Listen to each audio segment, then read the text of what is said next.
It's so good to be back in Houston. It's so good to be back in Harris County. Oh, it's so good. There are so many long-standing friends. So many long-standing friends who are here, and I cannot thank you for what you are doing to hold it down, to hold it up, and to elect Joe Biden the next president of the United States. And that's what we're about to do. And that's what you are about to do.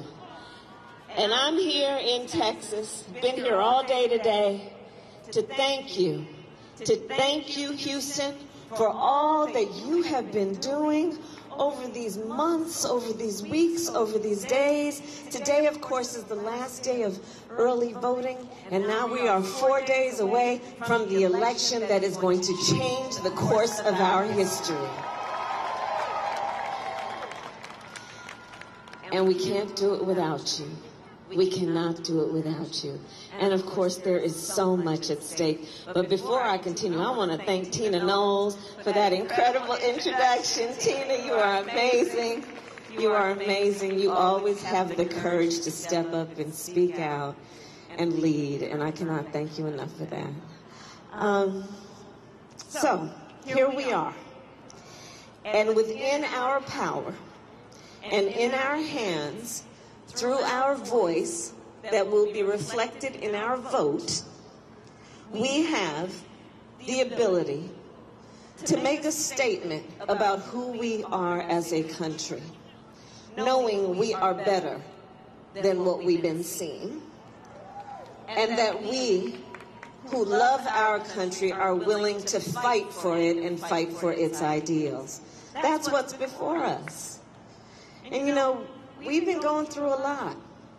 There are at least 4 crises that are impacting us right now as a country, all converging at the same time. We are in the midst of a public health crisis, a pandemic brought about by this virus, COVID-19, where we are looking at a public health crisis to the point that over 220,000 people lost their lives in just the last several months.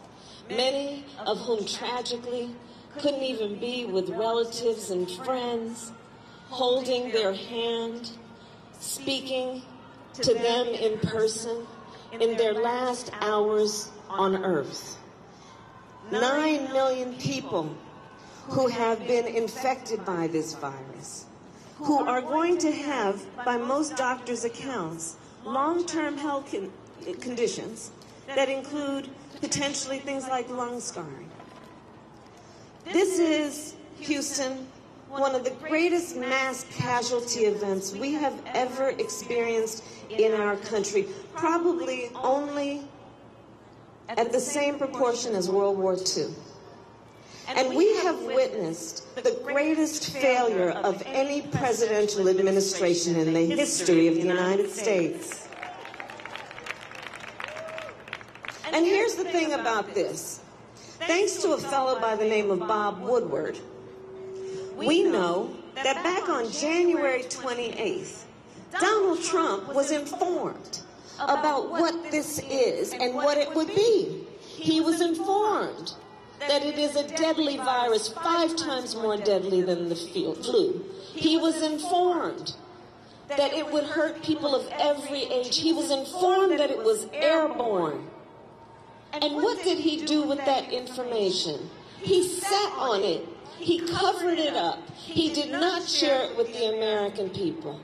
And can you imagine what you might have done as a parent, as a teacher, as a small business owner, if you had known on January 28th what he knew on January 28th? What you might have done to prepare, what you might have done to limit the harm. You know, because even before this pandemic, let's all be clear, on this issue, we know that folks weren't doing so well before. We know that before this pandemic, far too many Americans had to work 2 and 3 jobs to pay the rent and put food on the table. And by the way, in Joe Biden's America, you should never have to work more than 1 job to pay the rent and put food on the table.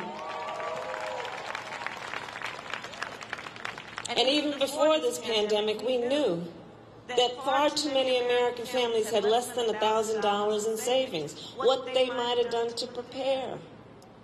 What teachers might have done to prepare their students. So many of our children in this country are now missing substantial and critical phases of their education.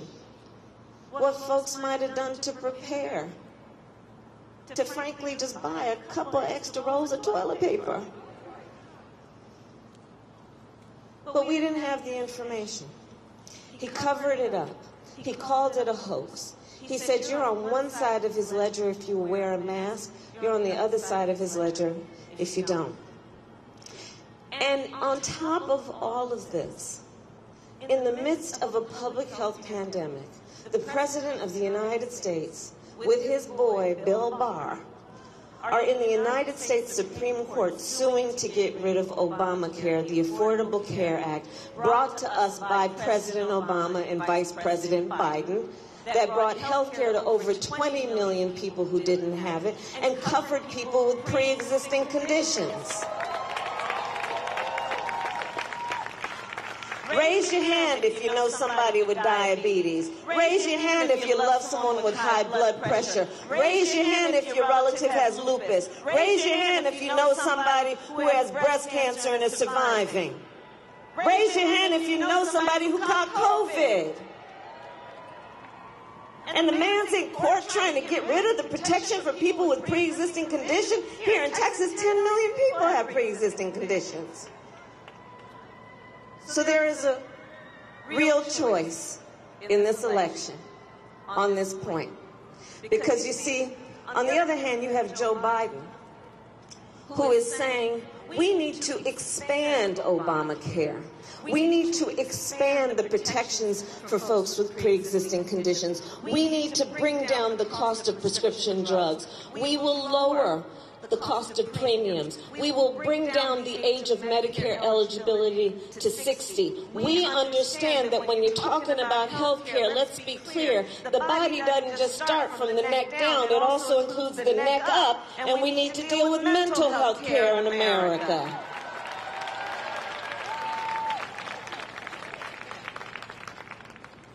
Joe understands these issues. There is a clear choice in this election. We are dealing with an economic crisis of a proportion that parallels the Great Depression. Over 30 million people in the last several months had to file for unemployment.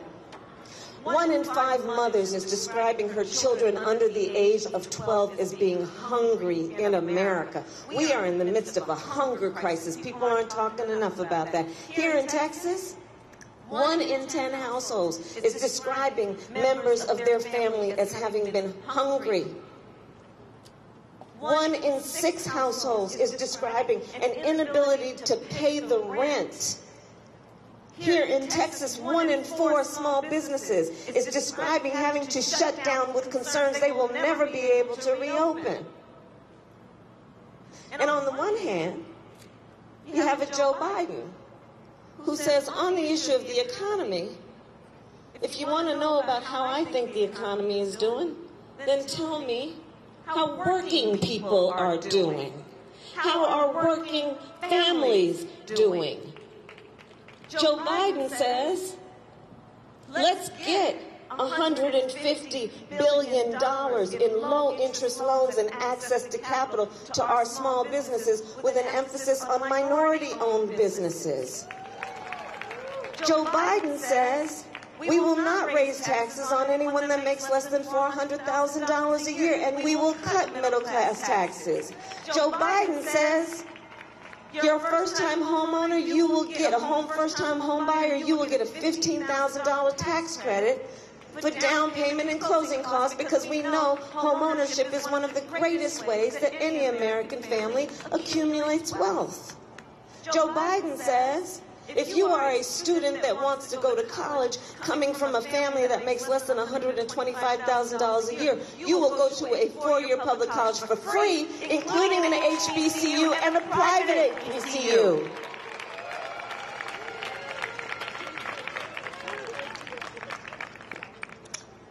On the other hand, you have Donald Trump, who, when asked about the economy, asks, well, how are rich people doing? How is the stock market doing? To the point that one of his first, and in his mind, signature initiatives was to create a tax cut for the top 1% and the biggest corporations in America, which is going to cause us to have to deal with a $2 trillion deficit. Well, I'm going to tell you something. If we win this election, Joe Biden and I are about to get rid of that tax cut and invest that money in working families. We're about to put that money into an investment in infrastructure so we can build back up our roads and bridges. We're about to say that no family, working family, should pay more than 7% of your income in child care. We are about to say and put in place a commitment to support working families, knowing that if you want to talk about growing back up America's economy, invest in workers, invest in families, and all of us will benefit. We are in the midst of many crises. We are in the midst of a long overdue reckoning on racial injustice in America.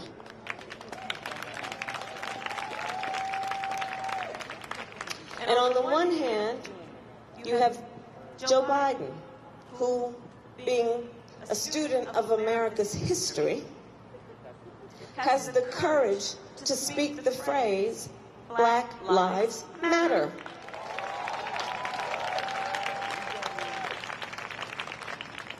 George Floyd's family is here tonight. George Floyd's life mattered. Those 8 minutes and 46 seconds. So Joe has the ability to understand that there is a long overdue reckoning taking place.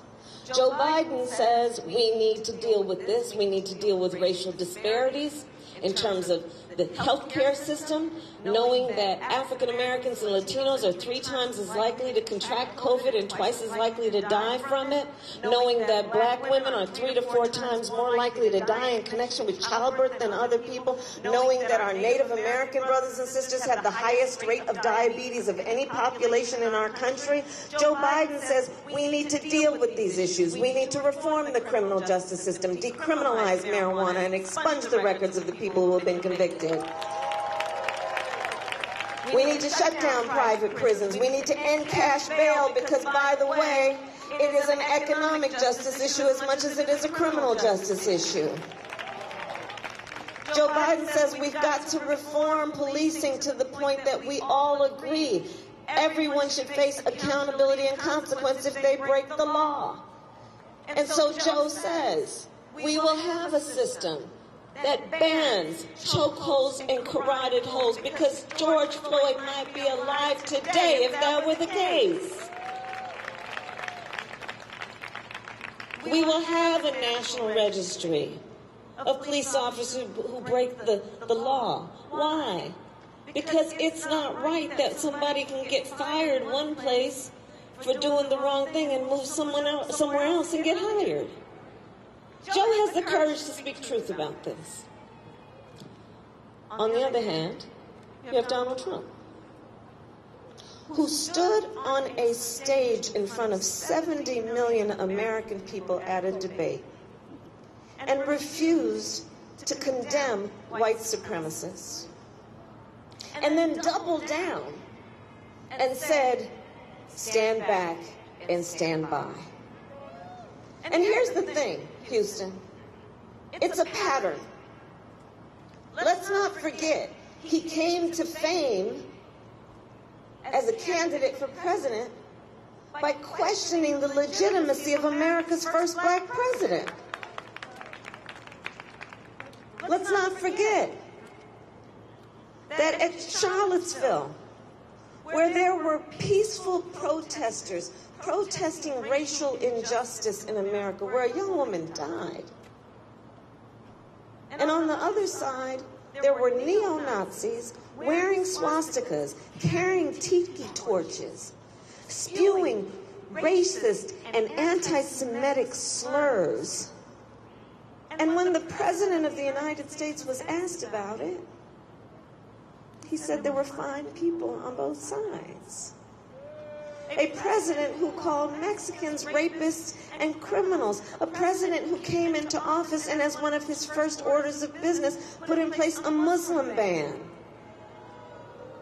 We are better than this.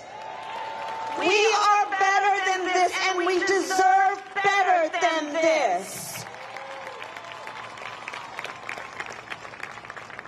We need a president who reflects who we really are.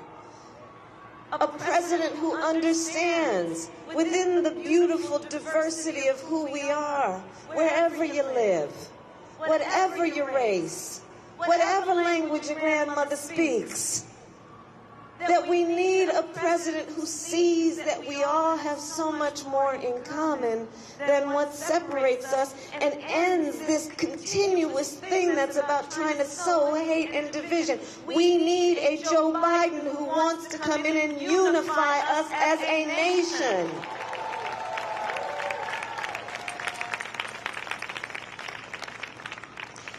And then when we look at the crises, there is the crisis of this climate crisis. Right? Now, you know, Texas knows what I'm talking about. Y'all know I come from California. Look, the West has been burning. From California with these wildfires to Oregon to Washington, Colorado. I've met with families who've been evacuated because their homes have burned to the ground. I've met with firefighters who are fighting fires while their own home is burning. In fact, my brother-in-law is a firefighter. You look at what's happening, the neighbors to Texas and the Gulf states. We are now on the 5th named storm this year hitting the Gulf states. You know why you name a storm? Because it's really bad. So now this one is Zeta. With all due respect to my Zeta sisters. There you go. But it's a crisis, what we're dealing with. In the Midwest, the storms have caused flooding to the point that farmers have lost a whole season of crops. And so Joe understands this. And Joe says, hey, we need to embrace the science. Like, let's deal with this. Let's deal with the fact it literally represents an existential threat to who we are as a species. Joe knows that if you deal with this in terms of investment in renewable energies and investment in the technologies that are about solar and wind power, Texas is one of the leaders, that you also invest in jobs, millions of jobs, good-paying jobs, jobs that will be the function of the training programs from the building trades, from the carpenters and the electricians. Joe knows that. Joe has the courage to say the clock is ticking on this, and we need to approach this with a sense of urgency. Joe knows that this is also an environmental justice issue, which is a civil rights issue, which is a human rights issue. When you look at the fact that of all areas in our country with poor air quality, 70% of the occupants in those areas are people of color. Joe knows, and we've met with the folks in Flint.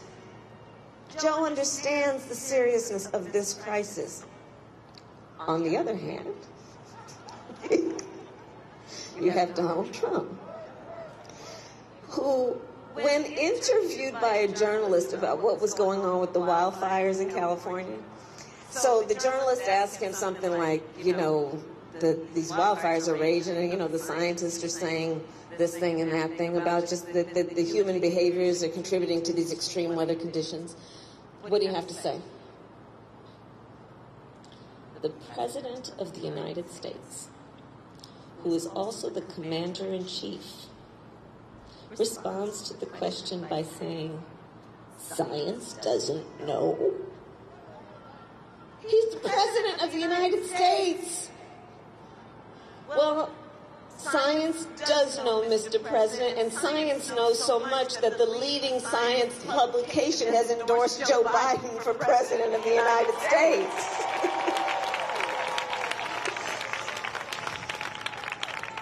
So there you go, and these are just a few of the challenges that we are facing as a nation.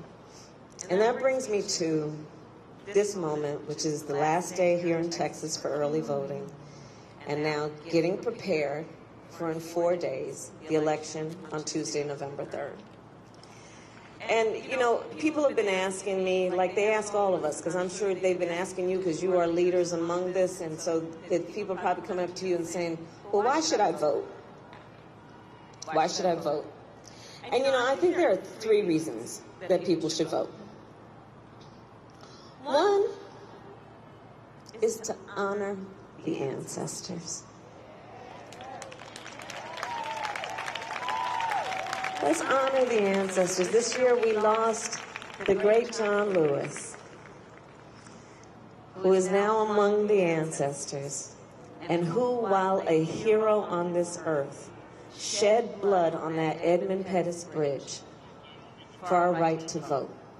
Let's honor the ancestors. Let's honor the fact that we just celebrated the 100th anniversary of the 19th Amendment. And all those suffragettes in their white just marching and shouting for a woman's right to vote. And then, you know, let's always be accurate about history. Black women couldn't vote until 1965. But it's time to, and we can now. I heard that. So let's honor the ancestors. Reason 1 to vote. Reason number 2. Everything is at stake. Everything. You can go down the list we just discussed.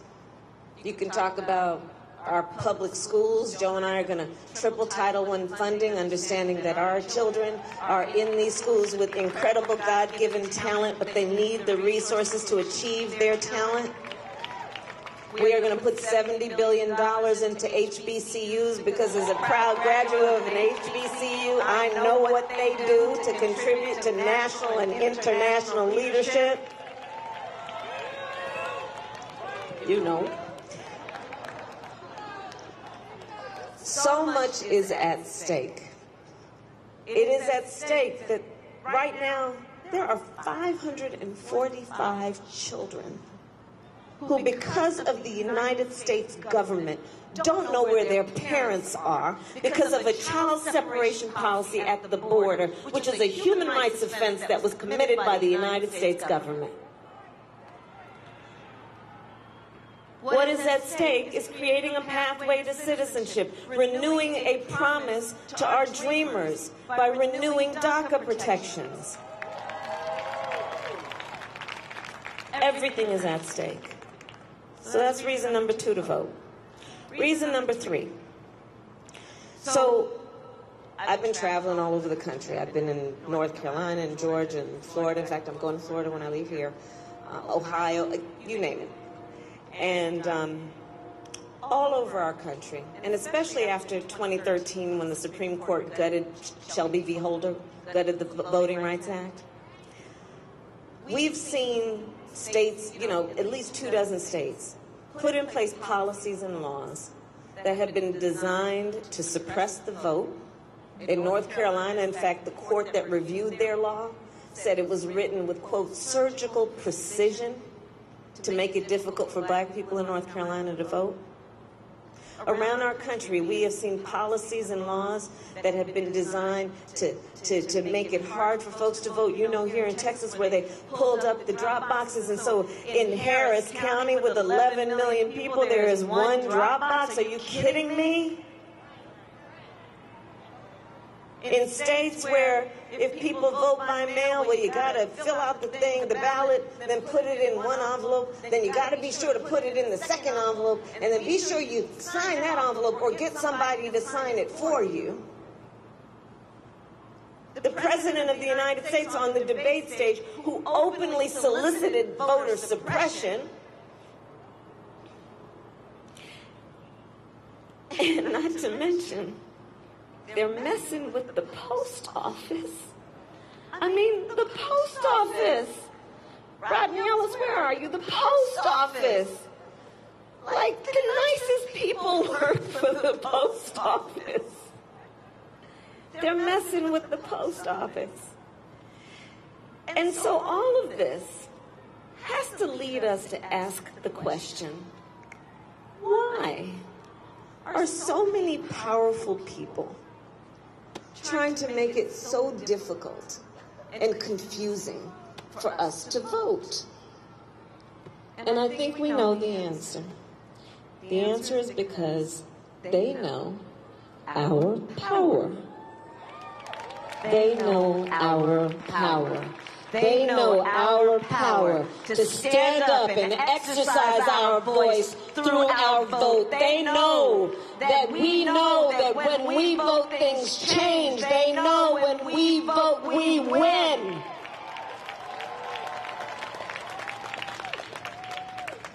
So let's not let anyone, not this election or ever, take our power from us.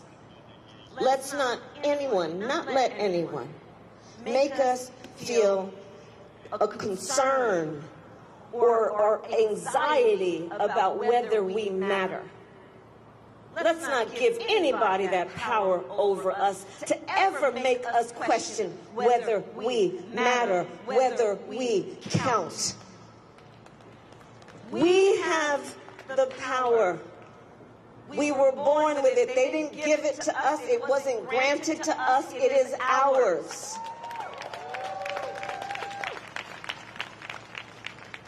So we know what we have to do. We have to get everybody out in 4 days on November 3rd, that Tuesday, and make sure that, especially during this pandemic when people are feeling alone and we got to social isolate and people are wearing a mask so you can't really see their full face and you're just feeling like, I don't know, feeling kind of alone. Let's remind people they are not alone and we are all in this together.